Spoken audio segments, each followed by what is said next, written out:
ఏకాదశి తిథులకు అనేక పేర్లు ఉన్నాయి. అందులో భాగంగా ఈరోజు ఇందిరా ఏకాదశి కూడా. మరి దీని ప్రశస్తి ఏంటి?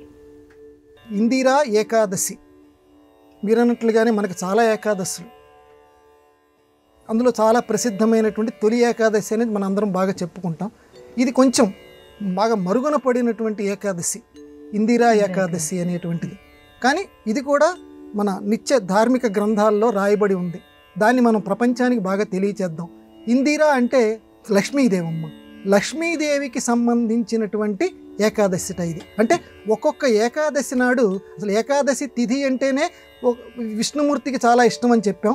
అందులో ఏకాదశి తిథి ఇది ఇందిరా ఏకాదశి, ఈ లక్ష్మీదేవికి సంబంధించినటువంటి ఏకాదశి. ఎందుకంటే స్వామివారికి చాలా ఇష్టమైనటువంటి లక్ష్మీదేవి అలమేలు మంగమ్మ, ఆ అలమేలు మంగమ్మకి సంబంధించినటువంటి ఏకాదశి ఇది. అందువల్ల స్వామికి ఇష్టమైనటువంటి లక్ష్మీదేవిని తలుచుకొని ఈరోజు ఏకాదశి నియమాలు పాటించాలి. మామూలు ఏకాదశి నియమాలే, కాకపోతే ఇక్కడ అధిష్టాన దేవత ఎవరంటే లక్ష్మీదేవి. లక్ష్మీదేవిని ఉద్దేశించి ఈరోజు మనం అందరం కూడా ప్రార్థన చేసి ఉండగలిగినటువంటి వాళ్ళు ఉపవాసం ఉండాలి.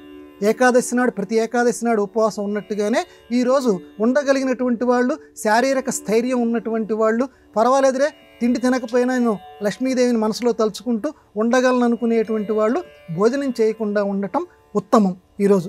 లేదు ఉపవాసం అమ్మవారిని మనసులో తలుచుకుంటూ తమ తమ కార్యకలాపాలు మాత్రం నిర్వహించాలి. ఎందుకంటే లక్ష్మీదేవి అనుగ్రహం ఉంటేనే ఈ లోకంలో ప్రతిదీ జరుగుతుందని మనందరికి తెలుసు. డబ్బు లేనటువంటి వాడు డుబ్బు కొరగాడని చెప్పి తెలుగులో ఒక సామెత ఉంది. అంటే దేనికి పనికిరాడు అని చెప్పి. మనకి డబ్బు అనేటువంటిది కేవలం నోట్ల కట్టలనే కాదు, రకరకాల సంపద. సంపద అనే పదానికి ధనం ఒక్కటే కాదు, చక్కగా ఆరోగ్య సంపద, అలాగే బంధువుల సంపద, స్నేహ సంపద, చక్కగా మమకార సంపద, అంటే అది కూడా చాలా అవసరం కదా. ఇప్పుడు ఒక్కొక్కసారి ఏమీ తోచనట్టుగా అలా ఉండిపోతుంది. ఎవరు నన్ను వచ్చి పలకరించట్లేదా, అరే నేను ఇంతమందికి ఇంత చేశానే, కనీసం ఎవరన్నా కనీసం ఫోన్ కాల్ కూడా చేయటం లేదు ఏమిటి? మమకారం లోటు, మమకార సంపద, ఇట్లాంటి సంపదలు చాలా కోల్పోతుంటారు చాలామంది. ఆ సంపదలన్నిటినీ, ఎందుకంటే ఆవిడ లక్ష్మీదేవి అంటే కేవలం డబ్బొక్కటనే కాదు, ఇటువంటి సంపదలన్నింటినీ ఇవ్వగలిగినటువంటి దేవత ఇందిరాదేవి. అందులో ఆవిడ చెంచల, అది మనం ప్రధానంగా గుర్తుపెట్టుకోవాలి. నారాయణీయం రాసినటువంటి భట్టాత్రి చెప్పాడు ఆవిడ చెంచలట.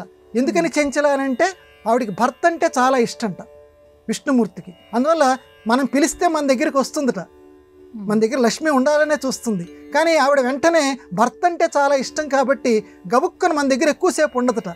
ఎప్పుడు భర్త దగ్గరికి వెళ్ళిపోదామా అని చూస్తుంటుందట. అందుకే మనం విడిచిపెట్టి వెళ్ళిపోతుంటుంది ఆ చెంచల. కాదు, ఆ చెంచలని స్థిరం చేసుకోవాలంటే, లక్ష్మి ఎప్పుడూ కూడా మన దగ్గరే అట్టే పెట్టుకోవాలంటే, అమ్మ నువ్వు ఆయన దగ్గరికి వెళ్ళు, కానీ నీ అంశ, నీ కరుణా కటాక్షం ఒకటి మా దగ్గర ఉంచమ్మా, అది మనం శాశ్వతం చేసుకోవాలంటే మన ధర్మశాస్త్ర గ్రంథాలు ఏం చెప్తున్నాయంటే, ఇదిగో ఈ ఇందిరా ఏకాదశిని పాటించండి. ఏడాదికి ఒక్కసారైనా ఏకాదశి అనేది లక్ష్మీదేవి పేరు మీద ఇది ఒక్కటే ఉంది. ఇందిరా ఏకాదశిని పాటించండి, తప్పనిసరిగా లక్ష్మీదేవి మీ ఇంట కొలువై ఉంటుంది. కాబట్టి అందరూ కూడా లక్ష్మీదేవి ప్రార్థన చేసి, మీకు ఉన్నంతలో శ్రీ సూక్తం చదవగలిగిన వాళ్ళు శ్రీ సూక్తం చదవండి, లేదా లక్ష్మీ లక్ష్మి అని చెప్పి ఆ పేరన్నా పలకండి. లక్ష్మి అని పలకలేకపోతే కనీసం లచ్చి అనైనా పలకండి.